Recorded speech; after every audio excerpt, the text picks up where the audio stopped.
I have one simple question for you today. Is Hex more intriguing now?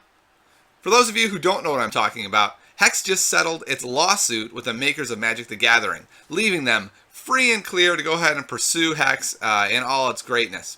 Now, if you're like me, when you first saw Hex you thought, oh, wow, this is interesting. It is very similar to Magic. Yes, it's clearly different in many ways, but it has similar mechanics, it has similar costing, the cards look like Magic cards, and it made me a little bit nervous. I was pretty much a fence sitter waiting to see what was going to happen with this lawsuit. And so what I'm wondering is, how many of you out there are like me? Now that this lawsuit has been settled, you can say, great, now I can give Hex that really, really close look that I've always been wanting to.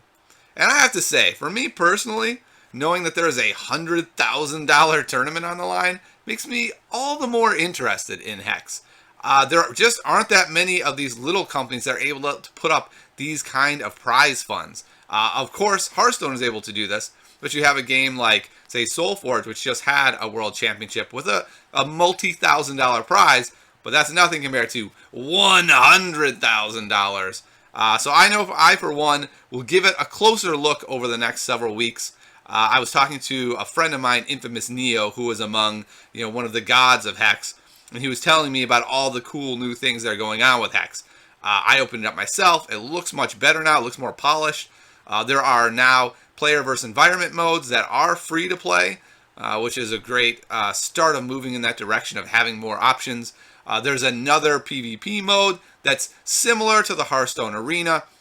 Essentially, Hex seems to be moving in a pretty positive direction, and now that the lawsuit is gone, I, for one, am pretty excited to give Hex a better try than I did the last time around. So I guess my question to you guys out there is, are you ready to give Hex a real try that you didn't before? So go ahead and leave your comments below. I'm curious to know what you think, and stay tuned for more Hex content in the next upcoming weeks, and I'll see you next time on Tiny Grimes Games.